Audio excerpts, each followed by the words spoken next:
Hi, I'm Kanai Benoit, and I chose to do a documentary for my final project on food and food involving high performing athletes.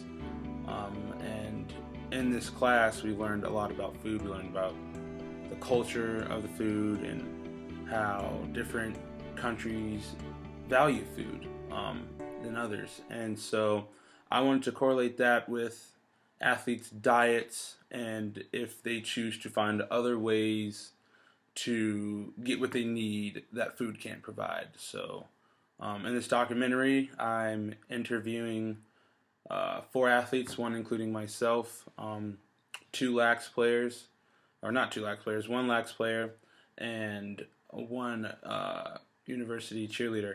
And all of them have different food regimens, diets, and you'll find that certain sports chooses to find alternatives for things the body needs, like protein. So protein whey, protein powder, endurance enhancers like creatine for muscle fatigue, and things that you can find in food and are found in food like energy, like beet juice and things like that.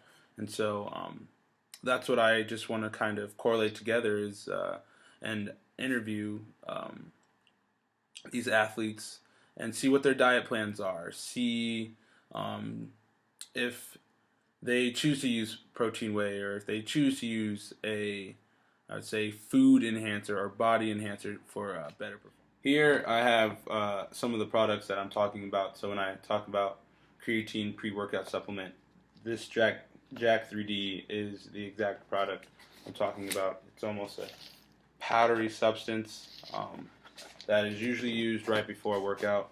And then this massive bag of protein powder is used post-workout for muscle recovery and weight gain. And the first product I want to introduce is the Jack 3D. Just a little background on the Jack 3D, doing some research and doing some article research on Jack 3D, which was a very, very potent pre-workout that was actually recalled a couple years later because of the side effects that it produced if it was taken too much of. So Jack 3D is included in the category of pre-workout supplements. Became highly popular after it came out on market. Bodybuilders love to use the supplement.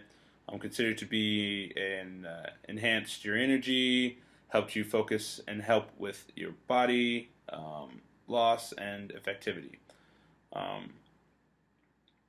As we learned in the course, we learned about different cultures and the way they see food and the way they see edible things going into their body. For example, one of our lectures, we talked about how there was a study done and an American was given a choice between a 5-star hotel room and low quality food, or 5-star food and low quality hotel service. And with Americans, we would take the lower quality of food and be willing to put that into our bodies, not knowing the harmful effects from it, just so we could have a good night's rest. But continuously having bad food, eventually that great night rest will turn into an eternity night's rest, especially if you're overweight.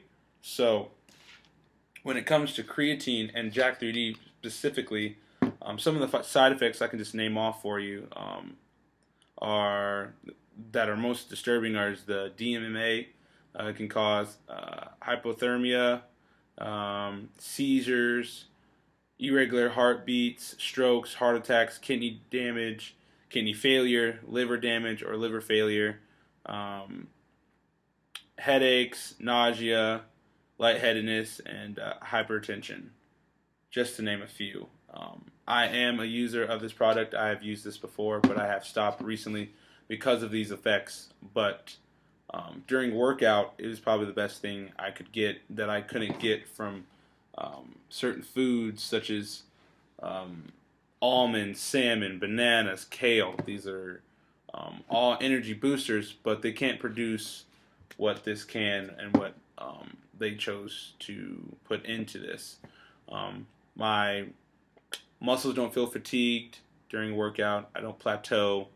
It feels, when I take it, it's a tingly feeling, but I'm able to push through and complete a workout. And when being able to complete a workout and tear that muscle down to rebuild it, it only makes me stronger um, and builds me higher than if I just chose to use bananas or almonds, which I would have to consume a lot of. Here, it takes an 8 ounce of water and one scoop, and that's it. Instead of handfuls and handfuls of almonds that might not add up even close to what this product can do. Um, the next product I want to talk about is Protein Whey. Protein Whey has been around forever. I've taken Protein Whey in high school. Um, we've discussed how, depending on your culture and where you're from and the way you were raised, always depends on what food you put in your body. And so when it comes to protein powder, my brothers had it, my father had it, so I didn't see any problem with ingesting it in my body starting in high school, along with creatine. All my brothers had it, I had it, so I assumed it was okay, and that was just the culture that I was in. Everyone lifted, everyone was healthy, and these are the things they used to get that little bit of edge. And so, as you see with some of the interviews I did, they didn't necessarily feel they need that for their sport. But as a football player, I did feel that some of these things were needed to help me reach some of the goals I did. So, I was reading one of the articles that we had a few weeks back, and by the name of Protein Hype Shoppers Flushing Money Down the Toilet, says experts. And it reads, a Food and Drink Federation spokesman said food manufacturers are responding to an increasing demand for consumers for high protein food and drinks, which can be consumed as part of a healthy lifestyle. There is also some evidence that food high in proteins can help us feel full for longer, increasing added appetite control, and this may be helpful for people trying to balance their energy intake. So I was just doing some research online, and it says you should have about 1,000 calories a day throughout the day. Females, I think it was around 1,200. This bag alone, one serving, I think if you can see it, can produce over 1,000 calories per serving. And so when you think you can get your whole day's worth of calories in one drink, that takes away from eating things like eggs and fish, almonds, those type of high protein rich foods. And so when it comes to the body, you're able to put on that weight a lot faster than if you were to eat fish every day. The amount of fish that you'd have to eat to add up to 1,000 calories is nowhere near, like I said, an 8 ounce thing of water and 2 scoops of something that can give you 1,000 calories after your workout.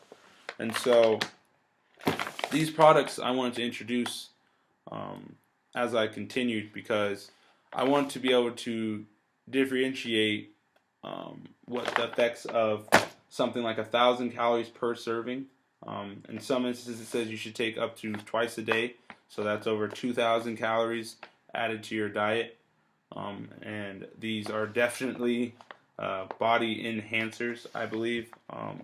Speaking from how I was not using it to using it, I was able to put on weight quicker, easier. I was able to lift longer and faster using creatine because of the endurance and because of it pushing you through that plateau because of what's in these products. And so as I go on, I want you to look in the interviews and listen to how certain people choose to use products such as these and how their cultures influence them to use products like these that they've seen their culture use, their their sport culture, their family culture, etc. So, obviously you're a female. That was my first question, sorry. Am I? So yeah, I hope so. Are you a female? I am. By birth? Okay. What sport are you? I play lacrosse. Lacrosse? Okay.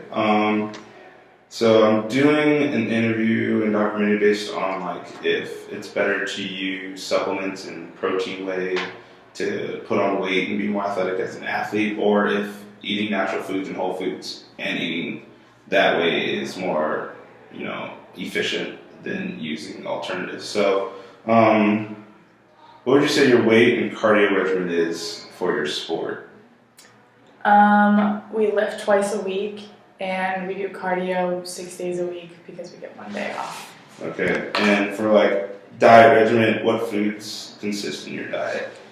I eat a lot of protein. A lot of protein? Probably like breakfast and dinner. And then I eat vegetables at dinner and carbs throughout the day. Healthy eater. So as I was reading, it kind of stuck out to me through like just papers and articles I was reading that. Just kind of your opinion on what you think on women using supplements like creatine as a pre-workout and like protein powder and muscle milk and stuff. My opinion on women using creatine is that, I think it's fine if like your goal is to get big and like Gains. yeah, then do whatever you gotta do, but Okay. yeah, it doesn't matter to me. Okay. Do you feel like taking like protein powder as far as weight gain and taking supplements to do the same thing kind of all across the board in your sport is needed, or do you feel that lacrosse is a sport that weight gain and being faster and stronger is not really necessary? I think in our sport, it really depends on what position you are, but like at the same time, like some of the best players are small and light and quick, and then some of them are bigger and stronger and know how to like push another girl around. Yeah. So it really, body types really vary. All right, and last question: do you feel it's possible to get the same result body-wise eating healthy, organic, or using protein shakes, an alternative of proteins and foods? For me, just eating like natural protein works, but then again, like I'm not trying to get big or gain weight, so I think if you do need something, like if natural isn't working, then you can like consult a doctor or somebody about artificial. So you are a male. What sport do you play? Football. So when it comes to your weight and cardio routine, what does that consist of? Weightlifting, you mean? Yeah. Because I weigh like 215. But I lift and do cardio Monday, Tuesday, Thursday, Friday, and I do active recovery workouts, which involve a little bit of cardio Wednesday and Saturday. Okay, so when it comes to your diet, what kind of foods, vegetables, proteins are you eating? My diet's, it's about 40% carbohydrates, 40% proteins, and about 20%, 20% fats. Okay, and do you use any supplements, protein whey? Yeah, creatine? whey protein, creatine, some amino acids, some BCAAs, some pre-workout. Do caffeine. you feel supplements like these are involved in all sports, or they take part in certain sports more than others, such as football? I would say male versus female. I would say it's more involved in male sports.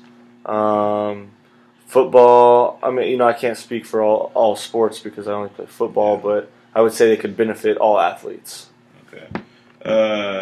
Do you feel that you would get the same result as someone that does not use these supplements compared to someone that just sticks to an organic diet, fruits, fish, things like that?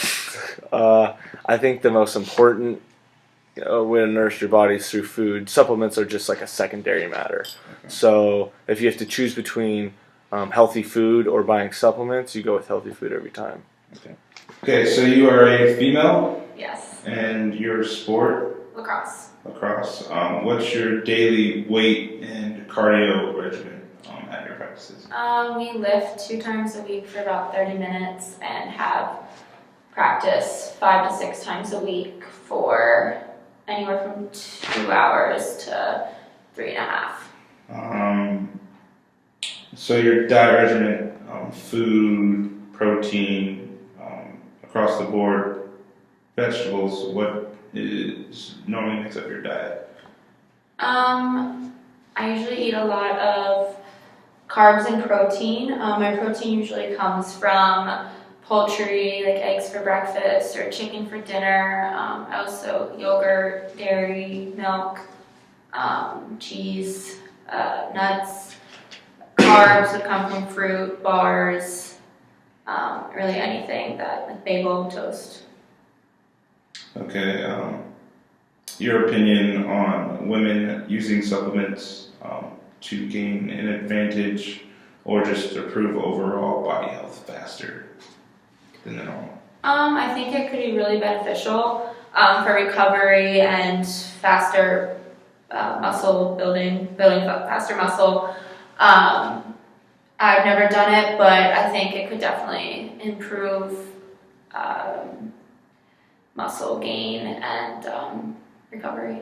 Okay. And as far as sports go, do you feel taking supplements such as creatine and protein powder and things like that are more, I would say, necessary in certain sports than others?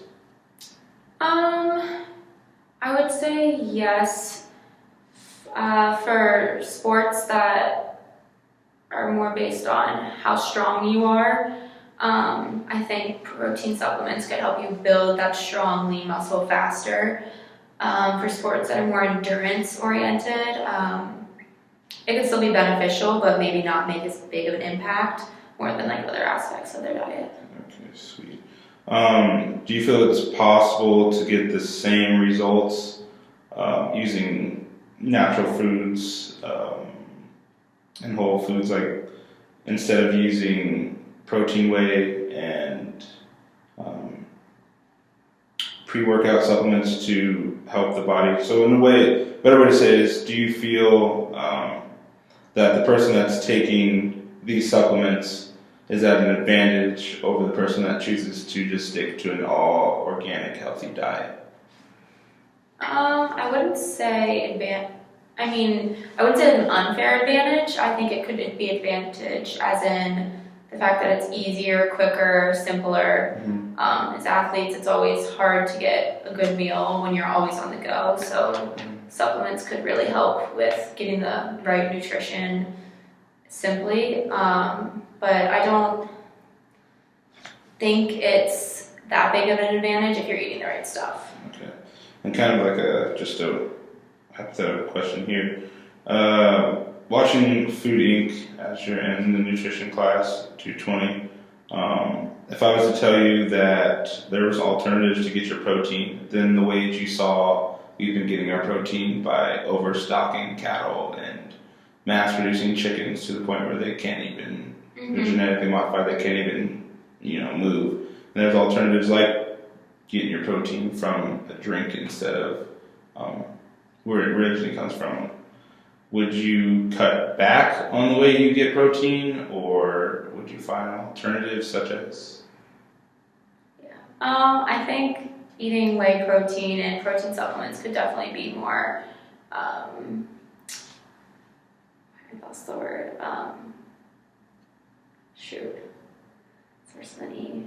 Ethical. It could definitely be more ethical to eat whey protein, especially when we learned about like the mass production of meat, and Food Inc. video really showed how terrible those living situations are for animals.